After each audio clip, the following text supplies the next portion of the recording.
Sungguh luar biasa kisah kakek ini. Ia bisa melunasi hutangnya 100 juta karena mendapati mutiara dari ikan mas ini. Suatu hari, di sebuah desa kecil yang terpencil, hiduplah seorang kakek tua bernama Pak Ranu. Ia adalah seorang nelayan miskin yang hidup dengan hasil tangkapannya sehari-hari. Istrinya telah lama meninggal, dan ia tinggal sendiri di sebuah gubuk rayot dekat sungai. Pak Ranu dikenal sebagai orang yang jujur dan baik hati. Meskipun hidup dalam kemiskinan, namun nasib malang menimpanya ketika ia terjerat hutang besar kepada rentenir desa akibat gagal panen ikan yang berkepanjangan. Jumlahnya sangat besar, 100 juta rupiah, sesuatu yang hampir mustahil ia lunasi dalam seumur hidupnya. Ia bingung harus membayarnya bagaimana. Pak Ranu hanya bisa berdoa sambil meratapi nasib yang begitu berat. Pak Ranu menjalani hari-harinya dengan sabar. Pak Ranu awalnya hidup cukup dengan hasil tangkapan ikan dari Sungai Na. Namun, suatu hari terjadi bencana besar yang membuat sungai di desanya mengering. Akibatnya, tangkapan ikan semakin sedikit dan pendapatannya merosot tajam. Dalam keputusasaan, Pak Ranu meminjam uang dari seorang rentenir desa untuk membeli peralatan dan benih ikan guna mencoba usaha baru budidaya ikan di kolam kecil di belakang rumahnya. Namun, takdir berkata lain. Hujan tak kunjung turun, menyebabkan kolamnya mengering dan seluruh ikan mati sebelum bisa dipanen. Semua uang yang dipinjamnya habis dalam kegagalan tersebut. Sementara bunga pinjaman terus bertambah setiap bulannya. Dalam waktu singkat, hutang yang awalnya kecil membengkak menjadi 100 juta rupiah. Pak Ranu berusaha mencari jalan keluar dengan bekerja lebih keras. Tetapi hasil tangkapannya tetap tak mencukupi. Rentenir mulai mendesaknya dengan ancaman. "Hei Ranu, kapan kau akan membayar hutangmu?" Pak Ranu hanya terdiam, tidak bisa menjawab. Ia bingung harus mengatakan apa. Rentenir itu mengatakan lagi, "Jika kau tidak membayarnya, gubukmu ini akan kusita, dan kau harus keluar dari sini." Pak Ranu kembali terdiam sambil merasakan kesedihan. Rentenir itu pun meninggalkan Pak Ranu. Pak Ranu seketika menangis mendengar rentenir itu berkata untuk menyita gubuknya yang menjadi satu-satunya tempat tinggalnya. Dalam keputusasaan, Pak Ranu hanya bisa berdoa dan berharap keajaiban datang untuk menyelamatkannya. Di suatu hari, Pak Ranu keluar dari rumah untuk pergi menuju sungai. Ketika Pak Ranu pergi menangkap ikan di sungai, ia hanya berhasil mendapatkan seekor ikan mas kecil yang berwarna keemasan. Ia hendak memasaknya untuk makan malam, tetapi tiba-tiba ikan itu berbicara. Ikan mas itu mengatakan, "Pak Ranu, tolong lepaskan aku kembali ke sungai. Aku bukan ikan biasa, dan aku akan memberimu sesuatu yang lebih berharga." Seketika Pak Ranu terkejut dan melampar ikan mas itu. "Kau bisa berbicara," ucap Pak Ranu. Namun hatinya yang baik membuatnya percaya pada perkataan ikan tersebut.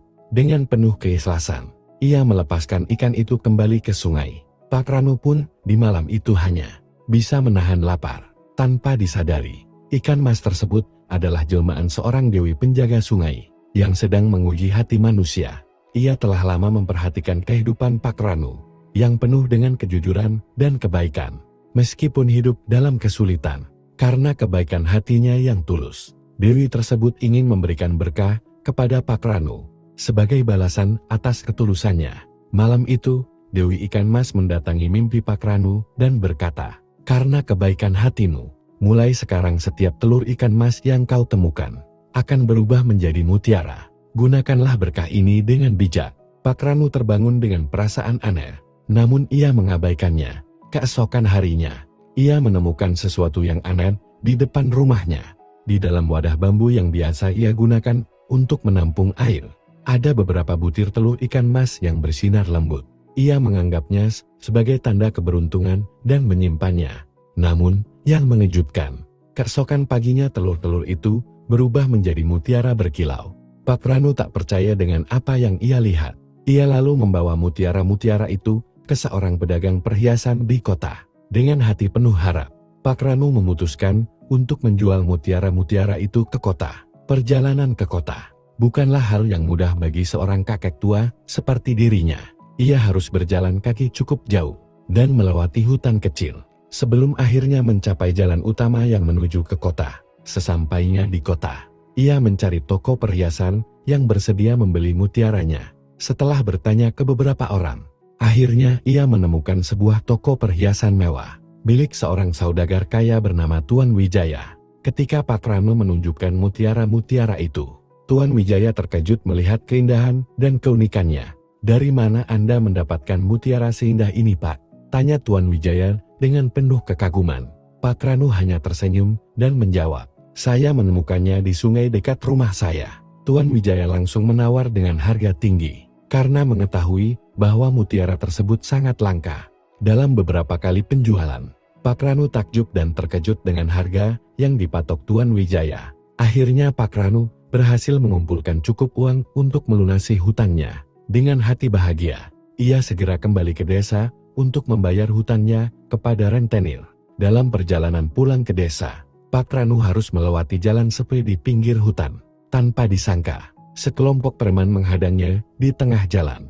Mereka melihat Pak Ranu membawa kantong yang berisi uang dan langsung mencurigainya. "Hei, kakek, apa yang kau bawa di kantong itu?" tanya salah satu preman dengan nada mengancam. Pak Ranu mencoba menghindari mereka, tetapi para preman tidak membiarkannya pergi.